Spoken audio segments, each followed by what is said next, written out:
Andrew Lawson didn't knock. He used his fingerprint to unlock the penthouse door overlooking the Manhattan skyline, like he still owned everything inside it. The city lights reflected off the marble floors as he stepped in, the faint scent of unfamiliar perfume lingering on his cashmere coat. 6 months in Beverly Hills with a runway model, and now he was back. He expected tears. He expected silence. He expected me. Instead, he found Samuel Carter sitting at the dining table beneath the crystal chandelier, a leather briefcase resting beside a silver MacBook Pro. My lawyer didn't stand. He didn't smile. He simply adjusted his glasses and looked at Andrew the way surgeons look at something already diagnosed. Andrew's jaw tightened. "What is this?" I closed my iPad slowly and rose from the velvet chair near the floor-to-ceiling windows. Central Park glowed beneath us, calm and distant, like another world untouched by betrayal. "This," I said evenly, "is accountability." He laughed once, sharp, dismissive, the same laugh he used on CNBC interviews when investors questioned him. The laugh of a man who believed control was permanent. "You're overreacting, Claire. I came home, didn't I?" Samuel opened the folder. Inside were bank statements, wire transfers, California LLC filings. $1 million moved quietly through shell accounts during the months he was building brand partnerships in Los Angeles. Andrew's face didn't change at first. Then it did. "What the hell is this?" he demanded. I met his eyes for the first time that night. There was no anger in me anymore. No shaking. No pleading. "You thought I didn't notice," I said softly. You thought I wouldn't look." The skyline behind him shimmered in silence. He had come back expecting forgiveness. What he walked into was an audit, and the night was only beginning. Andrew didn't sit down. He stayed standing at the head of the dining table, shoulders squared, hands braced against the polished marble, as if the penthouse itself were still his boardroom. The Manhattan skyline shimmered behind him, reflected in the floor-to-ceiling glass, like a kingdom he believed he still ruled. "This is ridiculous," he said finally. "You hired a forensic attorney over a misunderstanding?" Samuel Carter remained calm. $1 million isn't a misunderstanding, Mr. Lawson." Andrew's eyes shifted to me, not with guilt, with irritation. The same look he used when junior analysts asked inconvenient questions during quarterly reviews in the Park Avenue office. "You've been lonely," he said, lowering his voice, as if that explained everything. "I needed space. That doesn't give you the right to dig through private accounts." Private. The word almost made me smile. "Company funds aren't private," I replied, "especially when you're the fiduciary." He straightened. "Those were strategic allocations." "To a California LLC registered to a 27-year-old model?" Samuel asked evenly. Silence. Andrew's jaw flexed. For a moment I saw the calculation in his eyes, not regret. Strategy. He was already shifting positions in his head, looking for leverage. "You're making this ugly," he said to me. "We can handle this quietly." Quietly. Or like the private jet invoices disguised as development research trips. Like the hotel suites in Beverly Hills categorized under client relations. Like the diamond bracelet charged as executive gifting. I picked up a thin folder from the table and slid it toward him. "Open it." He hesitated. Then he did. Inside were copies of wire confirmations, internal approval emails bearing his digital signature, and a highlighted clause from our shareholder agreement. Andrew read it once, then again.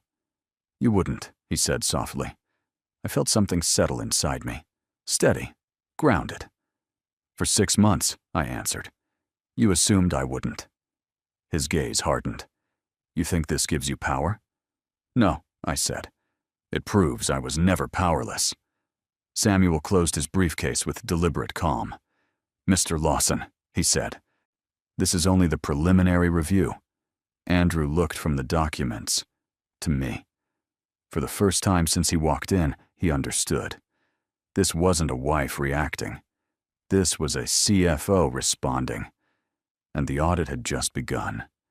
Andrew used to say the company was his vision. He liked that word. Vision. It sounded cinematic on magazine covers and sharp in interviews.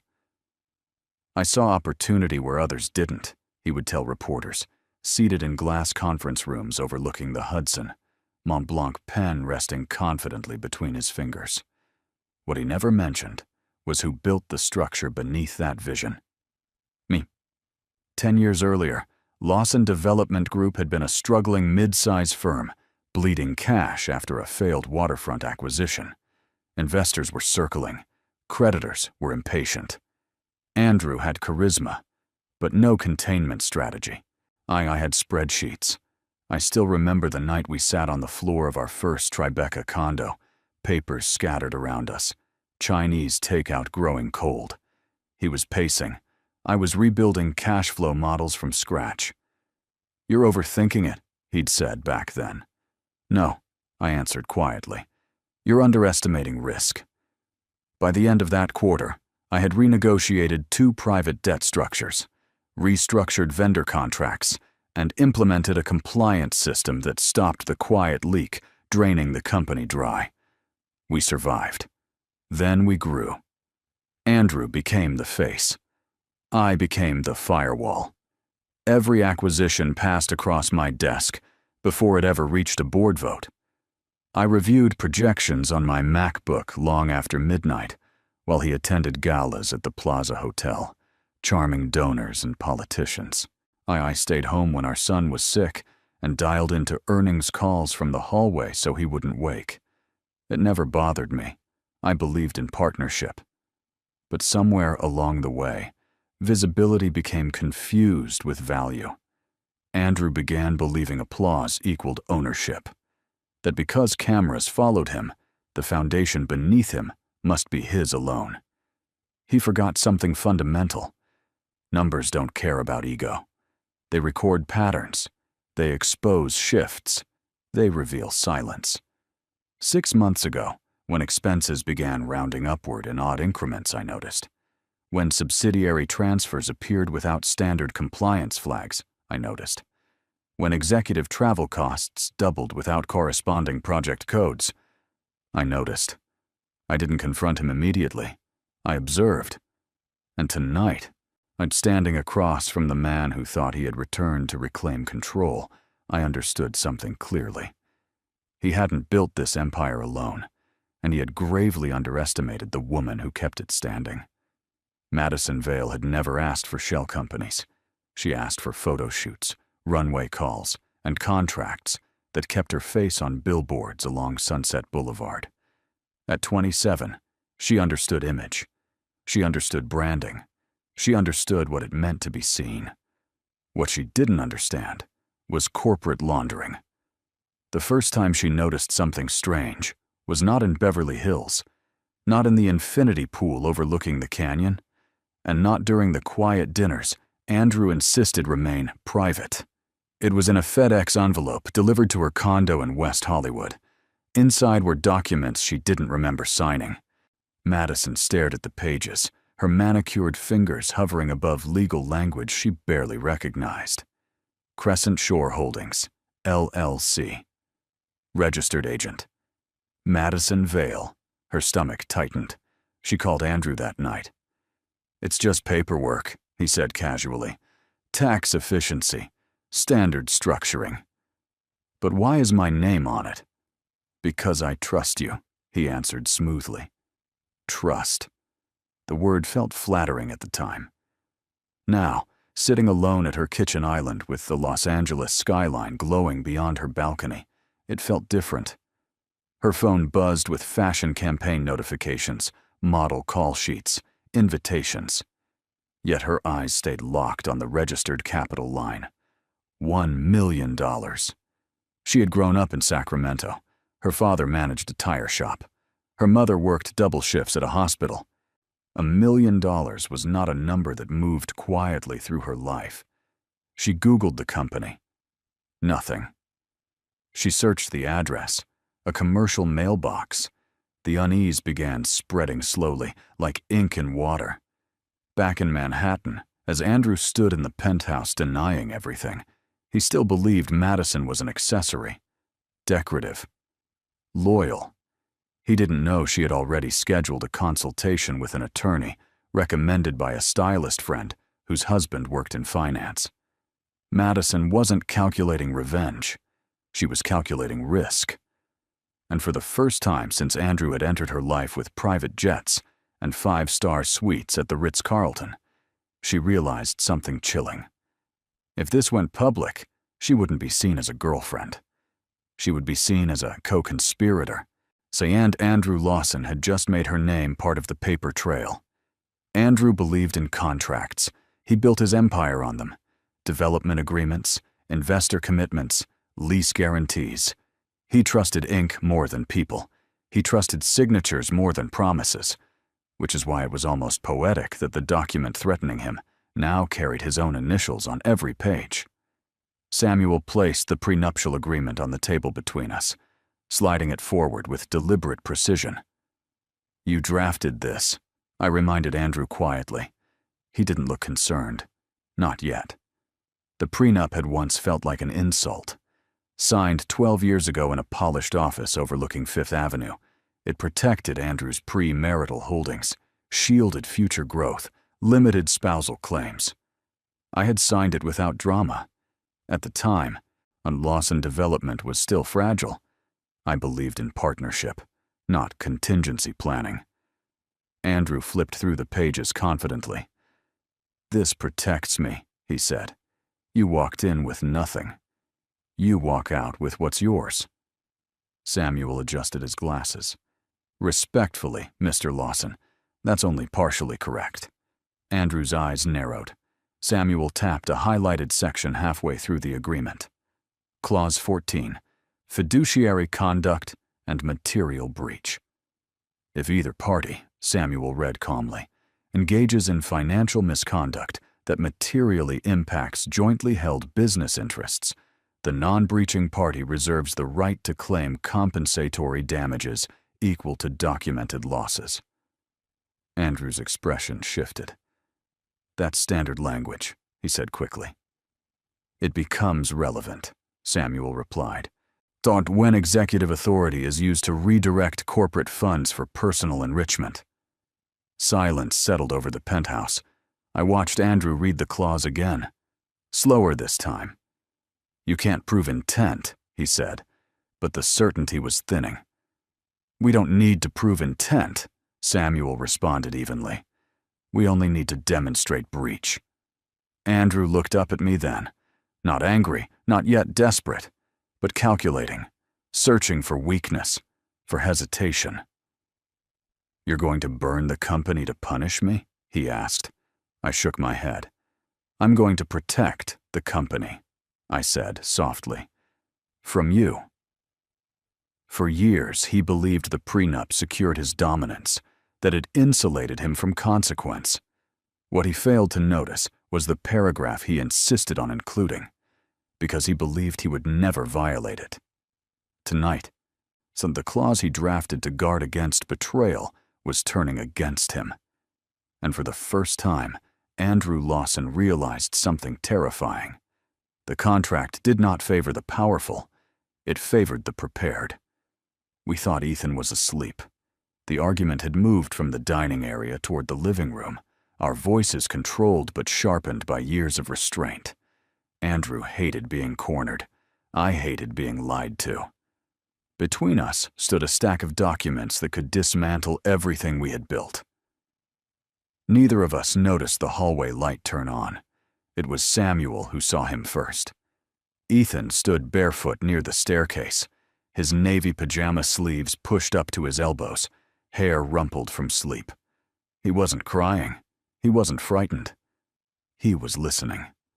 Andrew's tone shifted instantly. "Buddy," he said, softening his voice, "you should be in bed." Ethan didn't move. His eyes went from his father to the papers, to me. "Are you firing Dad?" he asked quietly. The question sliced through the room. "No," Andrew answered quickly. "Of course not. This is just grown-up stuff." Ethan frowned slightly. He had inherited Andrew's sharp observation, but not his denial. "Mom doesn't fight about money unless something's wrong," he said. Silence. Andrew forced a smile. "Everything's fine." Ethan looked at me instead. Mom never lies about numbers. The simplicity of it landed heavier than any accusation. Children don't understand shell companies. They don't understand fiduciary clauses or wire transfers routed through California. But they understand patterns, tone shifts, the difference between confidence and performance. Andrew opened his mouth to respond, but nothing came out. For the first time that night, he wasn't facing a lawyer. He was facing a witness. I walked toward Ethan and knelt in front of him, keeping my voice steady. "You don't need to worry about this," I said gently. "Grown-ups are fixing a problem." He studied my face, searching for confirmation. "You're not leaving, right?" he asked. The real fear. Not money, not headlines. Abandonment. I held his hands. "I'm not going anywhere." Andrew inhaled sharply at that. Because in that single promise, something irreversible shifted. Ethan nodded once, satisfied, and allowed me to guide him back toward his room. As I turned off the hallway light, I could feel Andrew watching us. He had always believed power was measured in contracts and capital. He forgot something fundamental. Children measure stability in presence, and tonight, for the first time, Ethan saw which parent was steady. By 8:12 a.m., the market knew something was wrong. Andrew hadn't even left the penthouse yet when his phone began vibrating non-stop on the marble kitchen counter. Text messages, Slack notifications, missed calls from the Park Avenue office, the kind of digital panic that spreads before anyone admits there's a fire.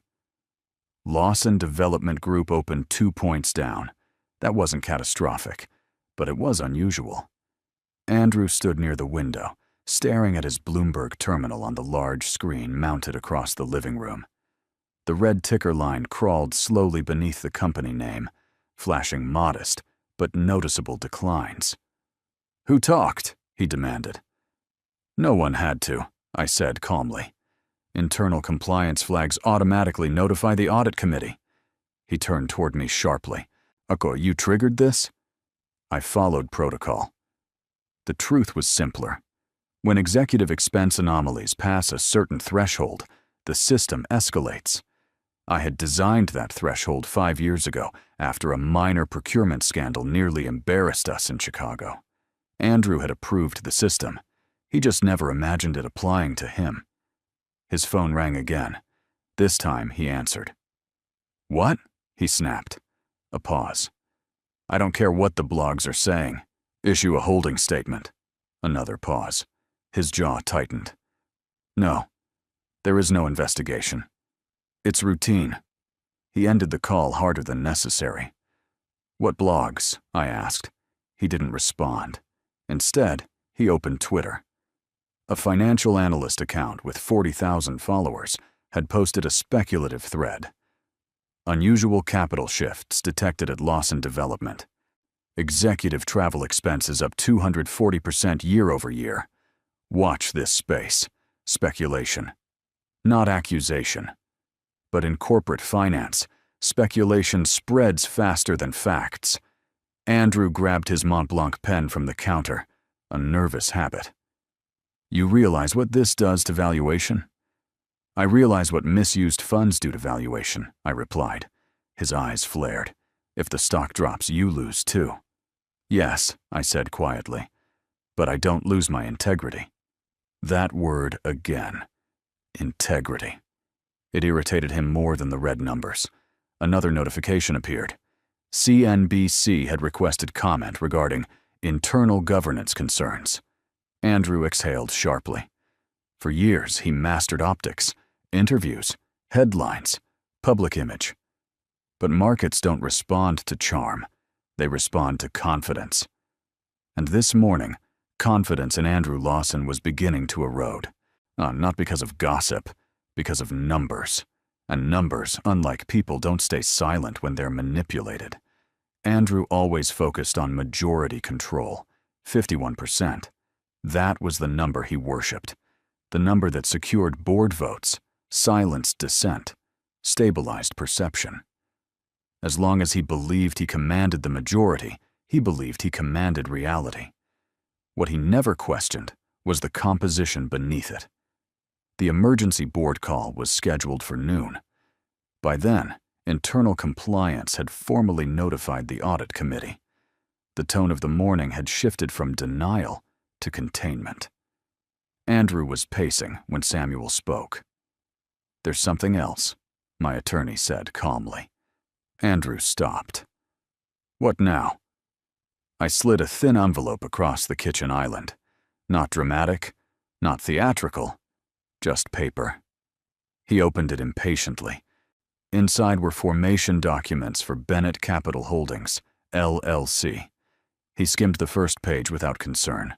Then he reached the ownership schedule. His eyes slowed. "What is this?" he asked, though he already understood. "It's 18%, I answered. 18% of Lawson Development stock had been quietly purchased over the past 3 years from retiring early investors. Minority stakeholders Andrew considered insignificant. The transactions were clean, fully disclosed, market-priced, but they were routed through my LLC. "You used company money?" he snapped.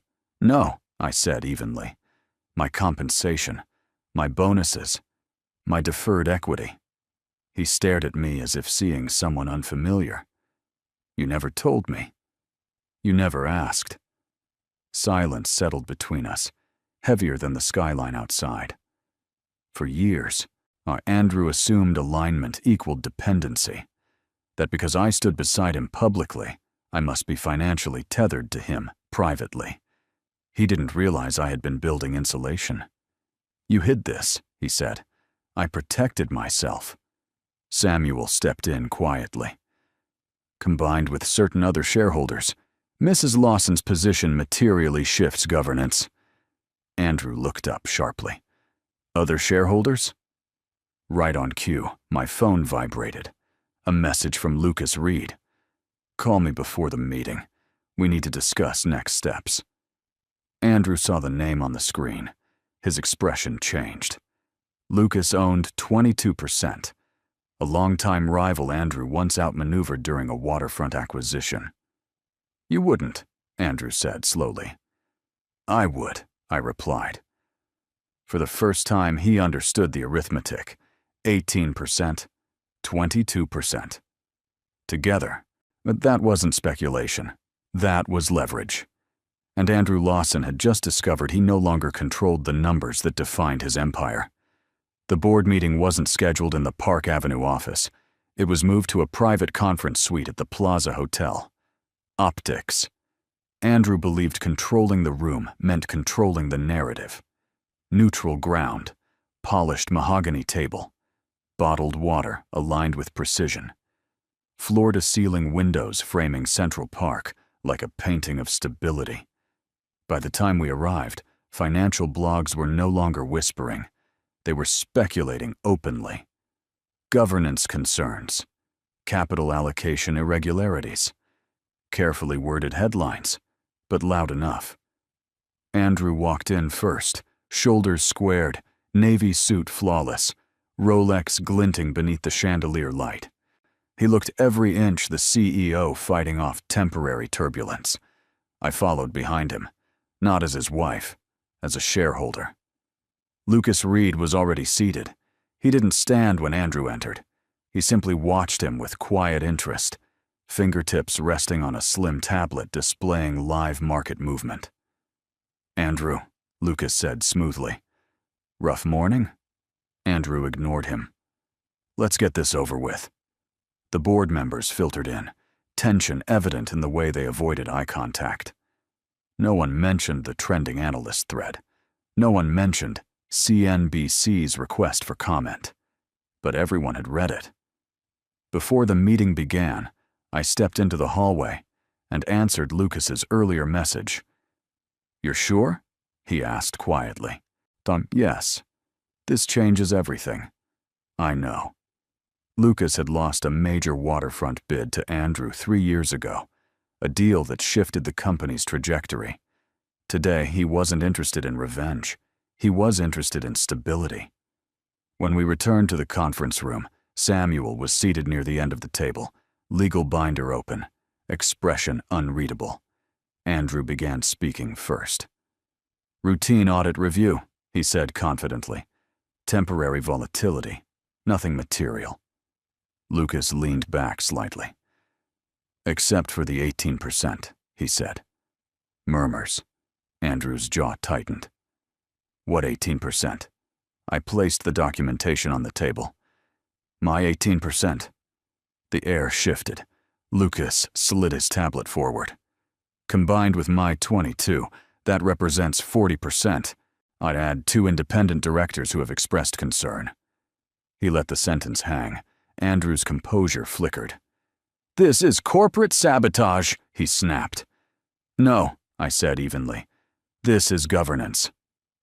Outside, Central Park remained calm, untouched by the tension inside.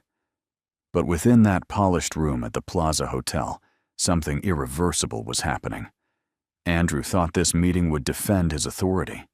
Instead, it was about to measure it. And the numbers were no longer in his favor. The room felt smaller once the numbers were spoken out loud. 40%. That was the combined leverage Lucas and I represented. Not control, but enough to fracture certainty. Enough to make independent directors hesitate. Andrew stood at the head of the mahogany table, palms pressed flat against the surface. "No, you're reacting to rumors," he said sharply. "There is no formal accusation, no regulator involved. We are destabilizing ourselves." One of the independent directors, Margaret Chen, adjusted her glasses. "The issue isn't rumors, it's internal exposure." Samuel spoke without raising his voice. "The audit committee has identified executive expenditures categorized inconsistently with board-approved development initiatives." Andrew turned toward him. "Categorized inconsistently doesn't mean illegal." "No," Samuel replied. "It means risky." Risk. That word always carried weight in this room. Lucas tapped his tablet, projecting a graph onto the screen at the end of the suite. The stock had slipped another half point. "Markets punish uncertainty," Lucas said. "And right now, Andrew, you are uncertainty." Andrew's gaze shifted to me. "This is personal," he accused. "It stopped being personal when corporate funds were involved," I answered calmly. The directors exchanged looks, not emotional, not dramatic, measured. Margaret inhaled slowly. "We need to consider interim leadership while the audit completes." There it was. Andrew laughed once, but it sounded hollow. "You're suspending your CEO over travel expenses?" "No," Lucas said. "Over judgment." Silence fell again. The vote was procedural. Each director, one by one, stated their position. "In favor of temporary suspension pending audit review." "In favor." "In favor." Andrew's face hardened with each word. When it reached Lucas, he didn't hesitate. "In favor." Then all eyes moved to me. I had voting authority tied to my shares. For a split second, the history between Andrew and me hovered in the air. The early years, the survival phase, the nights building models on my MacBook at the kitchen table. But governance requires clarity. "In favor," I said. The motion passed. Andrew straightened slowly, color draining from his face, not from anger, but from realization. He had spent years believing power meant being untouchable. But power, in truth, is conditional. And in that polished suite at the Plaza Hotel, Andrew Lawson learned something he never anticipated. Authority can be voted away. Madison Vale wasn't in Manhattan. She was in a glass-walled studio in Los Angeles, standing beneath white lights, while a photographer adjusted lenses for a Dior campaign shoot. Stylists moved around her. Assistants whispered. Music pulsed softly through hidden speakers. Her phone kept vibrating. At first, she ignored it. Shoots meant silence. Focus. Expression. But the notifications wouldn't stop. Finally, during a wardrobe change, she checked.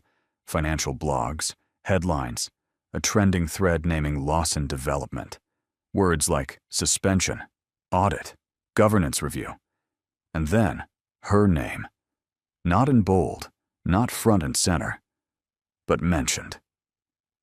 California. LC, reportedly linked to executive travel allocations. Her stomach dropped. She stepped away from the noise and called the attorney she had quietly retained 2 days earlier. "I need you to tell me something honestly," she said, pacing near the balcony overlooking the Los Angeles skyline. "If my name is on a company tied to corporate funds, what does that make me?" The answer came calmly. "It depends what you knew." Madison closed her eyes. "I didn't know," she whispered. "I thought it was taxes, branding. He said it was normal. Do you have proof of that? Texts, emails, voicemails. Andrew had always been careful, but not invisible. Back in Manhattan, Andrew's phone rang repeatedly as well. He declined her call. Once, twice, 3 times. He was busy drafting a public statement, insisting on temporary leave, emphasizing cooperation, damage control. But for Madison, this wasn't public relations. It was survival. When he finally texted her, "We'll handle this. Don't speak to anyone." It didn't sound protective. It sounded directive, controlling. She reread the articles again. Suspension pending audit. Potential regulatory inquiry. That word lingered. Inquiry. Madison had entered Andrew's world believing she was stepping into luxury. Private flights, 5-star suites at the Ritz-Carlton, quiet promises about future investments. And now she saw something different. Paper trails, liability, exposure. Her attorney's voice echoed in her mind. "If you didn't know, distance yourself immediately." For the first time since Andrew had swept her into a life of curated elegance, Madison understood a harsh truth. She wasn't his partner. She was his buffer. And buffers are the first things sacrificed when pressure builds. Andrew had handled crises before, failed bids, market downturns, political zoning delays. He knew how to redirect attention, how to control messaging, how to outlast headlines. But this wasn't external pressure. This was documentation. By late afternoon, the audit committee had requested a formal review of executive expenditures over the past 12 months. That request alone sent a quiet tremor through the Park Avenue office tower. In the penthouse, Andrew sat alone at the kitchen island, sleeves rolled up, laptop open. His Mont Blanc pen lay beside a yellow legal pad filled with strategic notes, talking points, timelines, explanations. He still believed narrative could fix this. Then his email chimed. Subject: Supplemental findings. Audit committee review. Attached were scanned invoices Samuel had already hinted at. Private jet charters labeled West Coast Development Site Review. Luxury suite reservations at the Ritz-Carlton coded under Investor Engagement. Luxury jewelry charged as Executive Client Gift. Each line item had been technically processed, but none of them aligned with board-approved initiatives. Andrew leaned back slowly. The problem wasn't just the spending, it was the pattern. Consistent, repeated, categorized in ways that suggested intent to obscure. He opened his internal dashboard, attempting to trace the entries, looking for ambiguity he could leverage. There wasn't any. Compliance timestamps showed override permissions used under his executive authority. Digital signatures verified access credentials, his credentials. His phone buzzed again. This time, it wasn't media. It was a message from one of the independent directors. Andrew, if this escalates to regulatory attention, we must demonstrate full cooperation. Regulatory attention. The phrase settled heavily in his chest.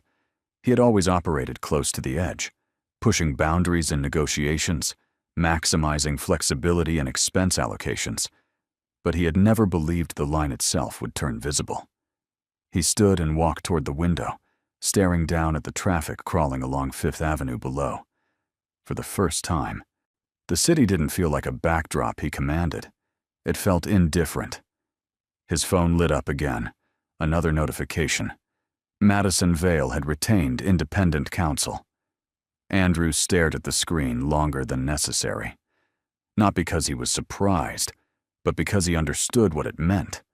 The illusion of alignment was collapsing. And when allies begin hiring lawyers, the crisis is no longer strategic. It's structural. By the second morning, it wasn't just internal. It was public. CNBC ran a cautious segment at 7:42 a.m. Lawson Development CEO temporarily suspended amid governance review. No accusations, no drama. Just facts. The kind that settle into investor confidence like cracks in glass. Andrew watched it alone. The penthouse felt colder without the noise of control. His suit jacket hung over a chair. His Rolex sat untouched beside his laptop. He hadn't shaved. Then the official letter arrived. Not from media, not from a blogger. From counsel representing the audit committee. Subject: preservation notice and executive review. Attached were instructions requiring him to preserve all electronic communications, expense records, and internal correspondence related to California holdings and executive travel. Preservation notice. It wasn't a charge, but it wasn't casual either. Andrew scrolled through the attachment, jaw tightening. The language was precise, neutral, legal. Failure to comply may result in further action. Further action. He exhaled slowly and reached for his phone. He called me. I let it ring twice before answering. "Claire," he began, voice controlled but thinner than before. "This has gone far enough." "No," I replied evenly. "It's just begun. You're escalating this into something it doesn't need to be." "I didn't escalate," I said. "The records did." Silence. "You realize if regulators step in, everyone gets scrutinized," he warned. "I have nothing to hide." That unsettled him more than defiance. In the background of the call, he could hear faint movement. Ethan's voice asking about school, the ordinary rhythm of morning life, stability. Andrew lowered his tone. "We can settle this privately. You'll get a generous agreement. We protect the company." There it was, control disguised as compromise. "You already had a generous agreement," I said quietly. "You chose to violate it." He didn't argue, because he couldn't. The preservation notice wasn't about revenge, it was about responsibility. And for the first time in his career, Andrew Lawson understood a reality he had always avoided. Power insulates you, until documentation removes the insulation. Once the paper trail becomes formal, you don't negotiate optics. You answer questions. And those questions were no longer coming from me. Andrew didn't schedule the meeting through attorneys. He showed up himself. Late afternoon sunlight filtered through the penthouse windows, casting long shadows across the marble floors. I was seated at the dining table, reviewing updated projections on my MacBook, when the door unlocked. He stepped inside slowly this time. No confidence, no sharp edges, just fatigue. "You could have called," I said without looking up. "I didn't want this filtered through lawyers," he replied. That alone told me how serious it had become. He removed his jacket and placed it carefully over a chair, as if restoring order to something that no longer existed. The city outside moved in steady rhythm. Traffic along Fifth Avenue, distant sirens, life continuing. "I made mistakes," he said finally, Not denial, not deflection. Mistakes. I closed the laptop. What kind? I asked. He hesitated. I blurred lines. I shouldn't have moved money the way I did. It was temporary. I meant to correct it. Temporary. As if intent erased impact. You didn't forget, I said quietly. You prioritized. His eyes lifted to mine. There was no anger now, only calculation fading into something closer to regret. I felt. He paused, searching. Invisible. The irony almost stunned me. Invisible? I repeated. You ran everything. The compliance systems, the cash flow strategy. The board trusted you. I built the brand, but you held the structure. And that threatened you? I asked. He didn't answer directly. Instead, he stepped closer. Claire, we can fix this. Withdraw the pressure. Quiet the audit. We restructure privately. I'll step back temporarily if you want. If you want. As if leadership were a marital favor. This isn't about humiliation, I said calmly. It's about governance. He exhaled sharply. You're willing to destroy me over this? No, I answered. You're facing consequences. The word landed harder than anger ever could. For a moment, the silence between us wasn't hostile. It was heavy with recognition, the kind that comes when illusions collapse. You don't have to do this, he said, softer now. I looked past him toward the skyline. I already did. Andrew Lawson had mastered acquisition, negotiation, expansion. But apology? That required surrender.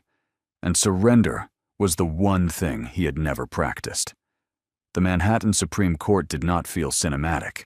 There were no flashing cameras inside, no dramatic gasps, no raised voices echoing across polished floors. Just fluorescent lighting, muted footsteps, and a row of wooden benches worn smooth by years of quiet decisions. Andrew arrived first.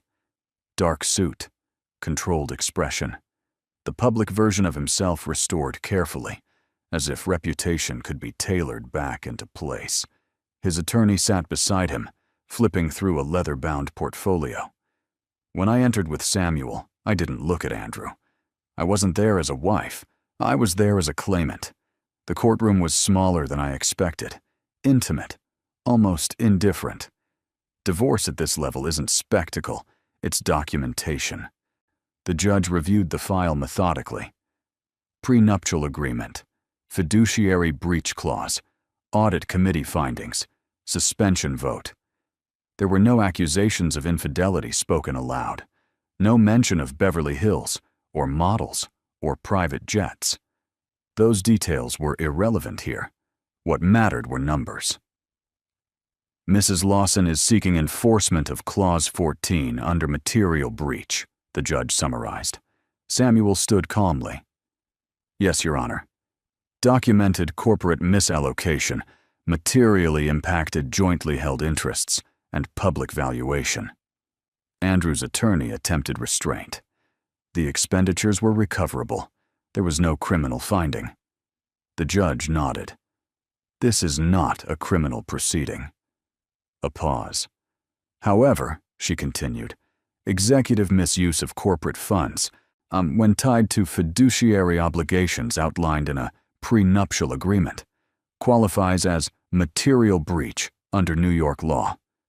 Andrew didn't look at me. He stared straight ahead. The ruling was precise. Enforcement of the breach clause. $1 million in compensatory damages. Preservation of Mrs. Lawson's independent equity holdings.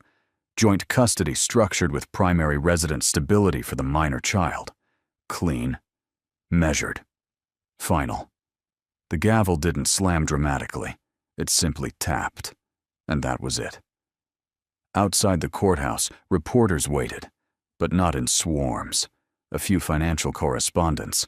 Quiet questions about governance, not gossip. Andrew paused near the steps. Was it worth it? He asked without turning. I answered without hesitation. Yes.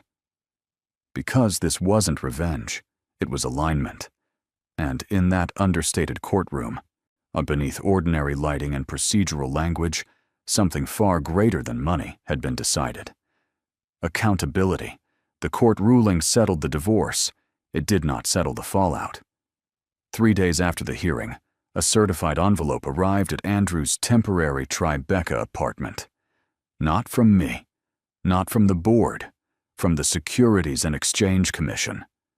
The letter was clinical in tone, no accusations, no dramatic language, just notice of inquiry regarding executive expense classifications and potential disclosure inconsistencies during prior earnings statements. Inquiry, not indictment, but close enough to alter breathing patterns.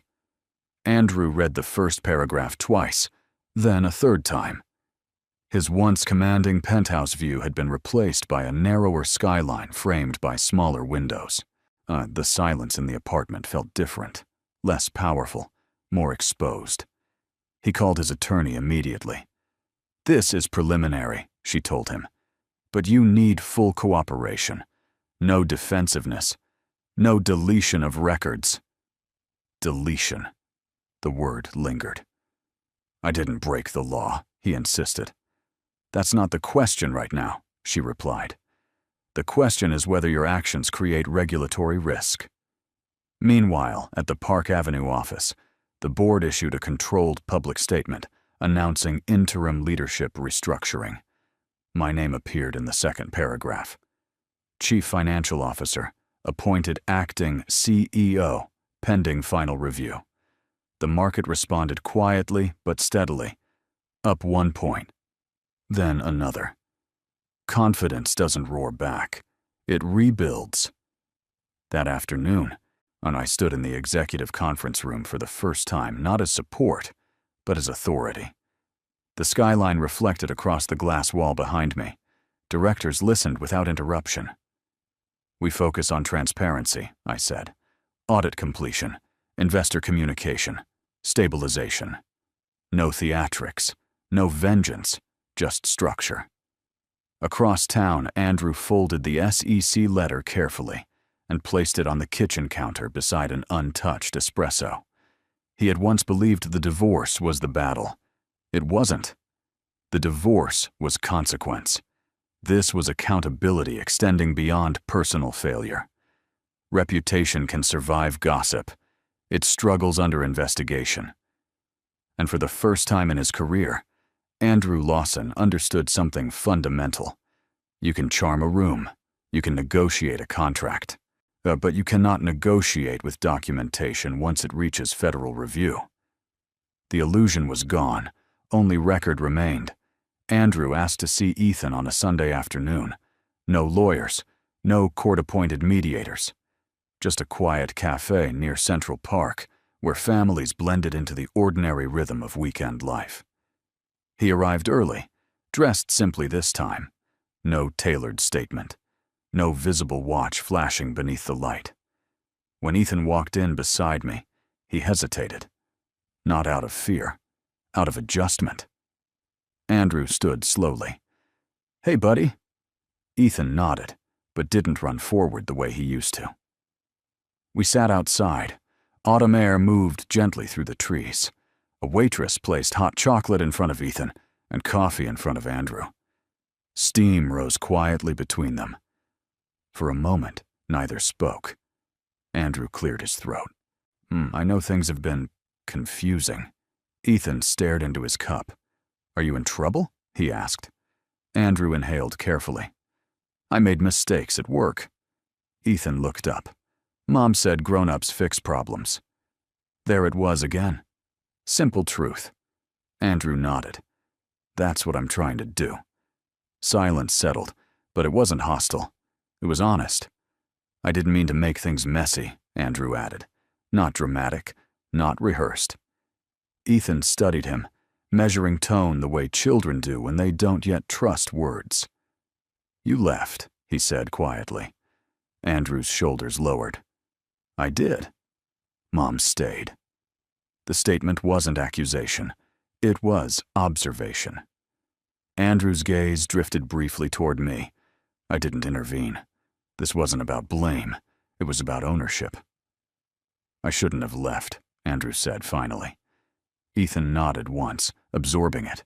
"No, are you still my dad?" he asked. Andrew blinked quickly. "Always." That answer came without hesitation. For the first time in weeks, something softened. Not the situation, not the consequences, but the clarity. Power had shifted. Titles had changed. Investigations were ongoing. But this moment wasn't about governance or stock movement or legal clauses. It was about presence. Andrew reached across the small table slowly. Ethan let him take his hand. Not because everything was fixed, but because truth had finally entered the room. And sometimes, for a child, that is the beginning of repair. The first Monday as acting CEO did not come with celebration. No champagne, no applause, no congratulatory headlines. It came with a 7 a.m. strategy call, a stack of revised projections, and a board expecting stability. I arrived at the Park Avenue office before sunrise. The lobby lights reflected softly against polished stone floors, and the security guard greeted me differently now. Not warmly, not cautiously, but respectfully. The executive conference room felt the same. But the chair at the head of the table felt different. I didn't sit immediately. Instead, I stood by the window overlooking Manhattan, watching the skyline shift from gray to gold. Cities don't collapse because of scandal. They adapt. They reorganize. So do companies. "Let's begin," I said once the directors had gathered. No one questioned my authority. The audit committee provided updates. Expense categories were being reclassified. Investor briefings were scheduled. Transparency statements drafted. I spoke clearly, without overcorrection. "We are not in crisis," I said. "We are in recalibration." Numbers were projected onto the large screen. Cash reserves remained strong. Core developments were intact. The fundamentals had always been solid. Andrew had endangered perception, not foundation. After the meeting, I returned to my office, formerly adjacent to his, now reassigned. My MacBook sat open on the desk, financial models steady beneath rows of clean formulas. For years, I operated in shadow, not because I lacked capability, because I believed partnership required quiet strength. Now, quiet strength required visibility. My phone buzzed. A message from Lucas. Market closing positive. Investors responding well to transparency. Short. Professional. No grand gestures. I allowed myself a single measured exhale. Rebuilding isn't dramatic. It's disciplined. It's spreadsheets revised at midnight. It's investor calls, where tone matters more than volume.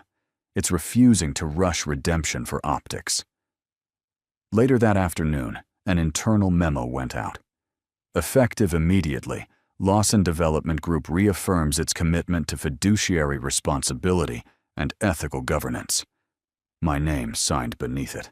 Not as wife, not as survivor, as leader. Outside, Manhattan pulsed with ordinary momentum. Inside, something steadier had replaced illusion. Control built on ego collapses loudly. Control built on accountability endures quietly. And quiet endurance, I was learning, is the stronger form of power. The noise faded gradually, not all at once, not dramatically. Media interest shifted to the next corporate tremor. Analysts updated projections. The SEC inquiry remained ongoing but procedural. No headlines, no spectacle. For the first time in months, there was space. On a cool Saturday morning, I walked through Central Park with Ethan, the air crisp and clear. Leaves scattered along the path, gold against gray pavement. He rode slightly ahead on his bike, glancing back every few seconds to make sure I was still there. I was. We stopped near a bench overlooking the lake. He unwrapped a pastry from a small paper bag, chocolate smudging his fingers. "Are you still busy all the time?" he asked casually. "I'm busy," I answered, "but not distracted." He nodded, satisfied with the distinction. While he watched rowboats drift across the water, I opened a book I had started weeks earlier, but never finished. Meditations by Marcus Aurelius. The pages were underlined, not because they were dramatic, but because they were grounding. You have power over your mind, not outside events. For years, I believed control meant preventing damage. Now I understood it meant responding without panic. My phone vibrated gently. A message from Lucas. Coffee later? No agenda. I looked at the skyline visible through bare branches. Not as a battlefield. Not as proof of victory. As landscape, I typed back. 1 hour. Central Park, South. Not because I needed rescue, not because I needed validation, but because rebuilding includes allowing new chapters. Ethan finished his pastry and sat beside me. Are you happier? He asked. The question caught me off guard. Yes, I said honestly. Quieter. He leaned against my arm without hesitation. There had been legal filings, board votes, financial exposure, loss of illusion. But this quiet bench, this ordinary Saturday, felt like resolution. St. Andrew was navigating consequences. Investigations move slowly. Reputations recover unevenly. But accountability had already reshaped the outcome. The empire still stood. So did I. Not louder, stronger. And for the first time since the night he returned expecting forgiveness, I understood something clearly. Peace is not the absence of conflict. It is the presence of clarity. 6 months later, Manhattan looked the same. Glass towers still reflected the Hudson. Traffic still crawled along Fifth Avenue. The Park Avenue office still carried the Lawson name across its lobby wall. But inside, everything had shifted. The SEC inquiry concluded with civil penalties and mandated governance reforms. No criminal charges, no prison headlines, just fines, restrictions, and a permanent note attached to Andrew Lawson's executive record. For in corporate America, that note is louder than scandal. He resigned officially 3 weeks after the ruling, not in anger, in inevitability. The board accepted. The statement was brief. Mutual decision. Forward-looking leadership. The language of polite endings. On his final day, Andrew cleared his office quietly. No farewell speech. No handshake tour. A cardboard box replaced the polished authority he once carried. As he exited through the lobby, he paused briefly. Across the marble floor, I was walking in. Not triumphantly. Not theatrically. Simply on time. We stopped a few feet apart. The silence between us wasn't hostile anymore. It was factual. You did what you thought was right, he said. I did what was necessary, I replied. He nodded once. I hope it was worth it. I didn't answer immediately. Through the glass doors behind him, the skyline stretched wide and unbothered. It was, I said finally. Not because he lost, but because I no longer had to shrink. Upstairs, the executive floor felt lighter. Transparent governance protocols were in place. Investor confidence had stabilized. The stock chart, once volatile, now moved in steady increments. Later that evening, I walked along Central Park South, where Lucas was waiting outside a quiet restaurant. Nothing extravagant, no spectacle, just dinner. He smiled, not possessively, not strategically. You look different, he said. I am. This wasn't a fairy tale ending. It was a real one. Andrew faced consequence. Madison rebuilt privately, away from headlines. Ethan slept peacefully, secure in consistency. And I stood not as someone avenged, but as someone aligned. So power built on ego collapses. Power built on accountability endures. And as the Manhattan skyline glowed against the darkening sky, I understood the final truth of it all. I didn't win because he fell. I won because I stood. And just like that, the story comes to an end. But my wonderful friends, if you're still here with me right now, if you've stayed through every twist, every quiet courtroom moment, every painful truth, and every steady rebuild, then something in this story touched your heart. And that matters. Maybe what stayed with you isn't the million-dollar divorce. Maybe it isn't the boardroom vote or the investigation. Maybe it's something quieter. The realization that power is not about control, it's about character. That accountability, though painful, is healing. That standing firm doesn't require shouting. The Stoics taught us something timeless. You have power over your mind, not outside events. What Claire learned wasn't revenge, it was alignment. She couldn't control betrayal. She couldn't control headlines. But she could control her response. And that response changed everything. In life, we don't always win by overpowering others. Sometimes we win by refusing to abandon ourselves, by protecting our integrity, by staying present for our children, by choosing clarity over chaos. So if this story resonated with you, if it reminded you of your own quiet strength, please like, share, and subscribe to the channel. Your support helps us continue telling stories that heal, empower, and remind us that accountability is not destruction. It's transformation. And if you're still here, thank you. That tells me your heart understands. This story is a work of fiction created for entertainment, educational reflection, and storytelling purposes only. All characters, companies, legal situations, and corporate events portrayed in this video are entirely fictional. Any resemblance to real individuals, businesses, investigations, or legal proceedings is purely coincidental.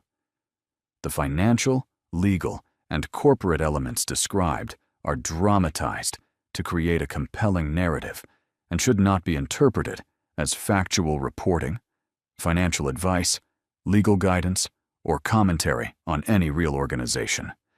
The purpose of this content is to explore themes of accountability, integrity, leadership, and personal growth through fictional storytelling. Viewers are encouraged to seek qualified professionals for real-life legal, financial, or personal matters. This channel is dedicated to sharing meaningful, character-driven drama that inspires reflection and positive life lessons.